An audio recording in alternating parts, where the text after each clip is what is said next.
Rolex is one of the most luxury brands in the world, valued today at around $8 billion. Its history dates back a century ago and began with an orphan teenager whose inheritance was stolen away from him. With nothing other than his determination to overcome his challenges, he ran away from his hometown and moved to another country. After a few years working his way out, he decided to follow his passion and opened a watchmaking business. Little did he know that this business venture would lead him to pioneer modern wristwatches, changing its whole industry and creating a billion-dollar empire.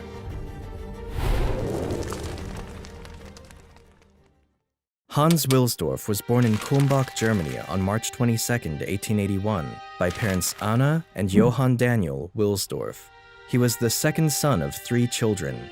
His family ran a fairly successful business that was passed down from his grandfather, selling iron goods, classifying them in the middle-range class. Unfortunately, his mother got ill during the next few years and died in 1892. To make it worse, a year later his dad would pass away too, leaving Hans an orphan at the age of 12. Now under the custody of his mother's brothers, his uncle immediately decided to sell his family's business and used some of the money for their education, putting all 3 of them in a nice, prestigious boarding school called Ernestinum Coburg in Bavaria, Germany.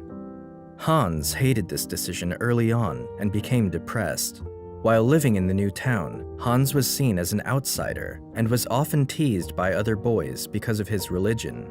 To get through his difficult childhood, he decided to put his focus on school. As he got older, he understood that even though he didn't like the decision of his uncles, it became an important factor for his success. Our uncles were not indifferent to our fate. Nevertheless, the way in which they made me become self-reliant very early in life made me acquire the habit of looking after my possessions, and looking back, I believe that it is to this that much of my success is due. Hans enjoyed reading books and became quite the bright student in school. The subjects he most notably excelled in were mathematics and languages, where he learned French and English. He was always curious about travel and knew that languages would be very useful, which would eventually play a big role in his career. During school, he became friends with a Swiss boy who would tell him stories of his birthplace in Le Chaux-de-Fonds, a city located in Switzerland that was well known for its long history in the watchmaking industry, and Hans became very intrigued about the place.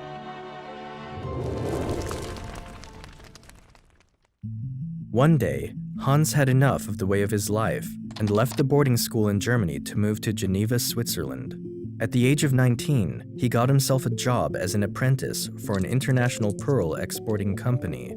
This company was buying pearls from various markets and would sort, grade, and package them for sale to jewelers. He noticed the company wasn't really creating anything, but was still making great profits. There, he immersed himself to learn their business tactics and was making good money for his age. One day, Hans received a letter from his friend who offered him a job for a company called Kuno Corten. Kuno Corten was one of the biggest high-quality watchmaking businesses at the time and was exporting about 1 million Swiss francs worth of pocket watches each year. They also produced some of their own watches from scratch. This well-known company was based in Le Chaux-de-Fonds, the place he always wanted to go. Even though the company he was already working at was more beneficial for him, his curiosity for the place and the business around watches were stronger. Therefore, in 1900, he moved to Le Chaux-de-Fonds to work for this company. He was hired as an English correspondent and clerk thanks to his ability to write and read English that he learned back in school, and was getting paid with a monthly salary of 80 Swiss francs. He was also responsible for winding hundreds of pocket watches every day and verifying they were accurate. He picked up tremendous insight into watchmaking and obtained a big deal of knowledge about how all types of watches were produced. However, his time there was cut short. He had to go back to Germany and serve in the army after only 2 years at Kuno Corten. After his service, at 22 years old, he moved to London, England to work for another company of high-quality watches. There, he was responsible for a bigger role and was now in charge of increasing their sales. During the 2 years he stayed there, he successfully managed to find more clients for the company and grew their sales over time. By then, he was already thinking about building his own business of watches and was learning everything he could to further his knowledge into his future business. During those years, he also met his future wife, Florence Frances May Crotty, and would get married shortly after.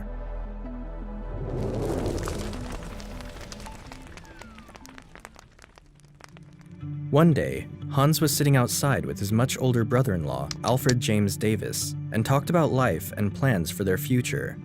Hans told him he felt he was confident enough to open his own business of watches, but he just needed some capital. Alfred did have the money and knew how passionate Hans was about watches. Despite being very young, he took a chance on the German and told him he was going to help him on his business venture and was ready to invest his money.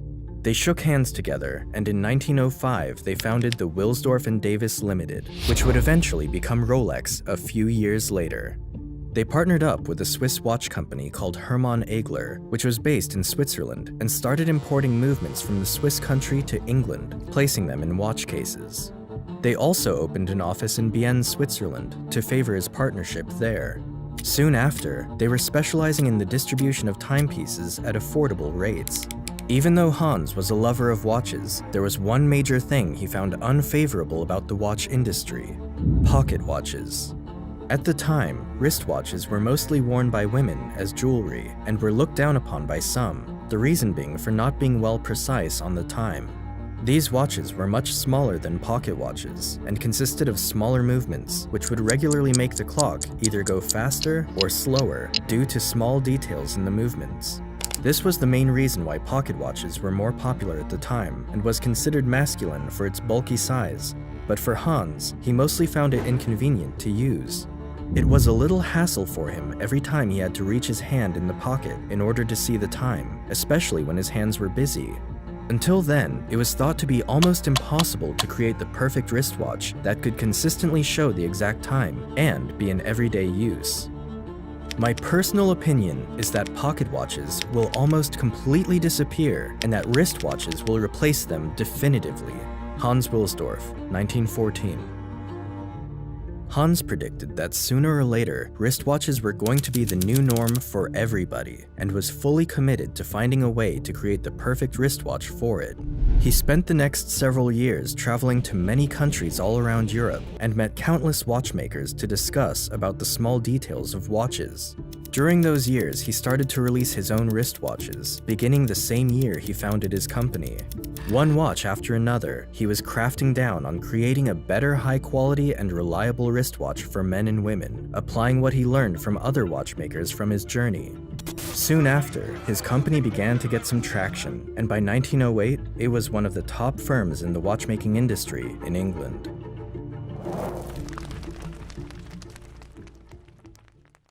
By now, Hans wanted to change the name of his company to something high-class, catchy, and easy to say no matter the language. It also needed to be short so the name could fit easily in the dial of the watch. He spent a big deal of time combining 5 letters from the alphabet to come up with something, until finally, Rolex was born. He immediately knew it was the perfect one, and a few days later, he registered the Rolex name as a trademark for Wilsdorf and Davis Limited in 1908. During the next few years, Rolex was becoming known for its high-quality wristwatches, and many rich people were already starting to use it.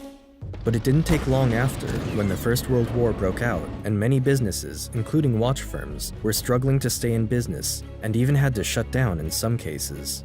But not Rolex. This tragic event only made Hans' company more famous because of its already reliable wristwatches.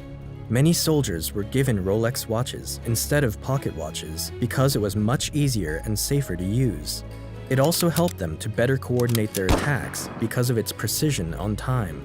By then, the company had grown to such extent that they were employing 60 people in 1914 and had big open office spaces in London. To further their credibility, Rolex had already won the first ever wristwatch chronometer rating from Switzerland, followed by a Class A certificate of precision from London's Kew Observatory. This made the brand more trustworthy for people to buy. But not everything was sunshine and rainbows for Hans. In 1914, the British applied 33% tax for all companies registered in Great Britain that were exporting goods across international borders. It became a big concern for Hans, so he moved his company's headquarters from London to Bienne, Switzerland, in order to avoid these taxes. Another reason for his move was because of the World War. People from Britain began to dislike the Germans. Since the name Hans Wilsdorf was clearly German, and even though he registered Rolex before, he was still using the Wilsdorf and Davis name in England, which was getting looked down upon. This also led him to completely switch his company name from Wilsdorf and Davis Limited to the Rolex Watch Corporation Limited in 1915. 10 years later, Hans would also register Rolex's famous trademark logo of the 5-star crown, which became implemented from then on the dial of their watches. In 1919, the Rolex Watch Corporation moved its main office from Bienne to Geneva, where it still stands today. From now on, the company focused on manufacturing the watch movements in Bienne and would transport them to Geneva, where they carefully verify the movements were accurate, finishing them with their high-class design and launching their products. It's here in Geneva where Hans would go all in with his team to improve the technical innovation of the wristwatch. We must succeed in making a watch case so tight that our movements will be permanently guaranteed against damage caused by dust, perspiration, water, heat, and cold. Only then will the perfect accuracy of the Rolex watch be secured. Thanks to his patience and determination, it eventually paid off, and paid off big time. In 1926, Rolex released their new model that would forever change the watch industry, the Rolex Oyster, the first ever waterproof wristwatch in history. This new model was sealed with a very tight case that provided an optimal protection for the small watch movements inside, leading it to be waterproof. Hans knew this was revolutionary, and people would certainly be interested in it, but he decided to wait for the perfect opportunity to present it to the world in a very creative way.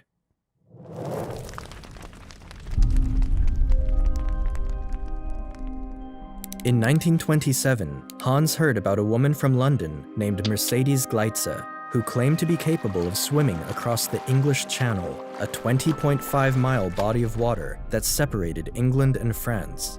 People didn't believe her, so she was set to do it again in front of thousands of people, even though the water temperature was much colder.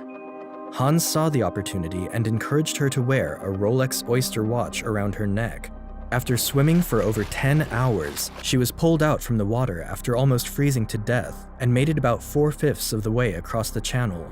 The task was not a complete success, but the Rolex Oyster came out of the water in perfect condition.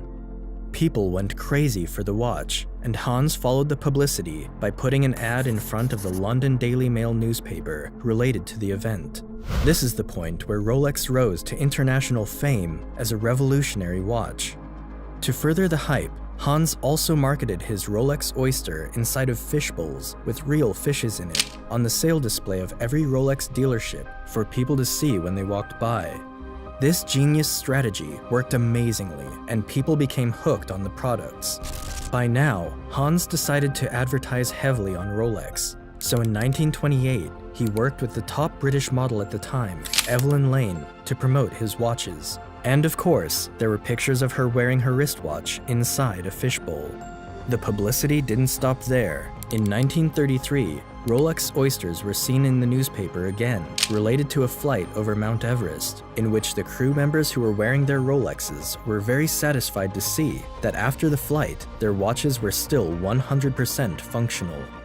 Another example was when the famous driver, Malcolm Campbell, set a speed record for driving around 300 miles per hour wearing his Rolex in 1935. Hans asked his permission to publicize it, and Malcolm accepted it, refusing to get paid. At this point, people began to perceive Rolex not only as a high-quality designed watch, but also as a trustworthy, reliable, and technical wristwatch that anyone can wear for everyday use. Only great marketing is needed to make a company successful.